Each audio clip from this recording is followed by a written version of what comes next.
51-year-old woman gives birth to her granddaughter. A 51-year-old woman who served as the gestational carrier for her daughter and son-in-law gave birth to her granddaughter. Julie Loving, age 51, delivered a healthy baby girl in an Illinois hospital on November 2nd, with her daughter, Brianna Lockwood, by her side. The newborn, named Briar Juliet Lockwood, is the first child for Lockwood and her husband Aaron, who are the baby's biological parents. It was definitely a surreal process, Lockwood told Good Morning America about Briar's birth. All the feelings came at once, just watching my mom go through everything and all she's done for me and is continuing to do. Before we begin, make sure to smash that like button, subscribe to our channel, and click the notification bell for more amazing videos. Julie Loving, shown here on the left, holds her granddaughter, Briar Julie Lockwood, as she poses alongside her daughter, Brianna Lockwood.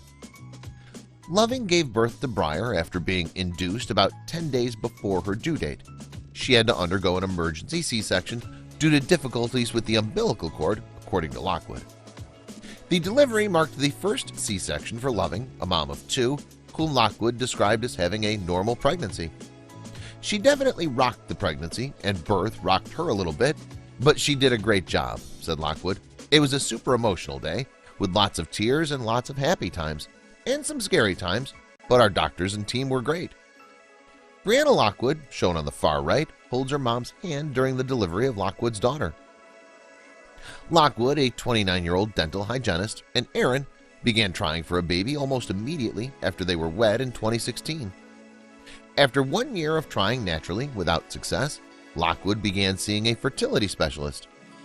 Nearly 2 years later, after multiple rounds of in vitro fertilization, multiple surgeries, and several miscarriages, including a pregnancy with twins, Lockwood's fertility doctor told her that she would need to start considering surrogacy because her uterus was unable to withstand a pregnancy. Struggling with infertility was the hardest thing I've ever had to go through, Lockwood told GMA earlier this year. When you have a plan for your life and then something like infertility gets in the way, I feel like I couldn't see what I pictured anymore, that it could be taken away from me.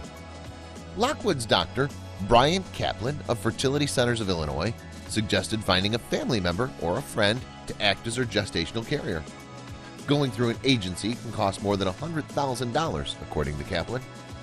Lockwood never thought her surrogate would be her 51-year-old mom, even though Loving was on board from the start and was the one who suggested the idea to her daughter. I've run 19 marathons and done many triathlons, Loving, who also has a 27-year-old son, told GMA earlier this year. I felt like health-wise I could do it, and I had really easy pregnancies with my two kids. Loving's idea started to become a reality when she accompanied her daughter to an appointment with Kaplan for the first time. My mom came with me as my support person, and she brought up that she wanted to carry, recalled Lockwood. When Kaplan met her, I could tell that he was really starting to think about it as a possibility, but he didn't tell us yes right away. There were a lot of hoops that we had to jump through to make it possible. After that visit, Loving started a series of tests and was seen by 5 specialists, including Kaplan, as well as a high-risk obstetrician, her own OB/GYN, her primary care physician, and a psychologist.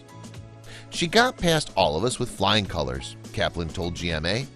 I think it's very important for me as a physician and for this field for people to know this is not routine and not everybody can use their mom. It has to be a unique situation. Because of Lockwood's past pregnancy disappointments, the family did not get their hopes up that Loving would successfully become the gestational carrier. Even when Loving had a successful embryo transfer on her first try in February and became pregnant with her granddaughter in March, the family held their breath, according to Lockwood. We couldn't jump for joy yet because we'd had so many losses and so much trauma, she said, adding that it was only about halfway through the pregnancy that they allowed themselves to really start planning for the baby. Adding to Lockwood and Loving's unique story is the fact that Loving's pregnancy was confirmed about 1 week before the country largely shut down due to the coronavirus pandemic. Loving took a leave of absence from her job as a grocery store clerk in order to try and stay as healthy as possible. Brianna Lockwood, center, poses with her husband, parents, and newborn daughter. Lockwood, who lives just 15 minutes from her parents, was by her mom's side every step of the pregnancy, as well as the delivery. Because it was a gestational carrier delivery, Lockwood, Aaron, and Lockwood's father were all able to be present. Lockwood said she's already planning daily visits for Briar to visit her grandmother, with whom Lockwood predicts she'll always have a special bond. Brianna and Aaron Lockwood hold their newborn daughter, Briar Juliet Lockwood. "It's really hard to see the light at the end of the tunnel when you're going through infertility," said Lockwood, reflecting on her own journey to become a mother. "But as long as you can keep telling yourself there are so many ways to become a mother, it's not just pregnancy. There are so many ways to become a parent, whatever option you choose."